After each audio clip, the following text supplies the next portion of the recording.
So, hi guys!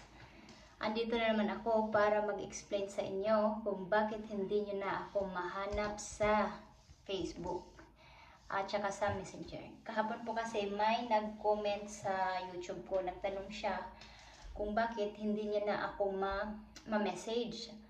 Ang nagtanong siya baka nag-deactivate ako or something. Ang sagot ko po is dahil na-restrict po tayo ng 180 days kay Mita. Kasi may nilabag tayong hindi niya nagustuhan. So, ang problema pa niyan is personal account ko siya. Andun lahat ng photos, mga old memories, videos, lahat. Lahat andun in-upload ko kasi ang reason ko kasi bakit ko in-upload doon is para pag nawala yung phone ko, nandun lang yung mga photos nakasave. At dumating ito, yun nga, problema pag hindi yun naibalik yung Facebook ko, lahat yun mawawala. Kaya hoping na maibalik ni Mita maayos kahit hindi man lang umabot ng 180 days. Kahit kumikita na siya, ibabalik ko na siya sa personal, ibabalik ko na siya sa normal na i-off ko na yung professional dashboard, gano'n na professional mode, ang tawag nun, i-off ko na siya. Promise, ibabalik ko na siya sa normal. Kahit kumikita na. Hindi naman kalakihan, pero at least kumikita, di ba? Pero ibabalik ko na siya.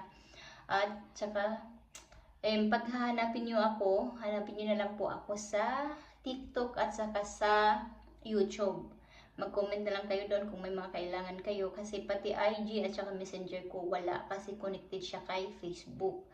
At ang gamit namin dito sa Spain is WhatsApp. Hindi ko naman pwedeng ibigay sa inyo yung number ko kasi nga hanggang dito lang yon, or personal number ko din naman yon. Kaya hoping kayong mga content creator dyan, ingat-ingat sa pag-upload kasi na-restrict ako na dahil nag-upload ako sa sa isang group about sa work at tapos hindi nagustuhan ni Mita. Ayun, agad-agad niya namang ni-restrict yung account ko, walang patawad. Kaya ingat-ingat lang sa pag-post at sa pag-share. So, yun lang po. Salamat at saka ingat kayo lagi dyan. Sana hoping pa ako na may balik yung account ko kasi grabe, sobrang importante yun. Kahit hindi na yung Facebook, kahit yung Messenger lang kasi nga tulad bukas may mga unfinished business pa akong gagawin na nandun sa Messenger.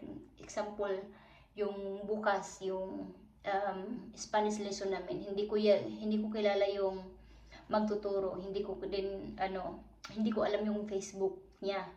Kaya ang hirap kasi nga ngayon gumawa ko ng bagong Facebook pero hindi ko pa rin siya mahanap. Kaya hopefully magiging okay.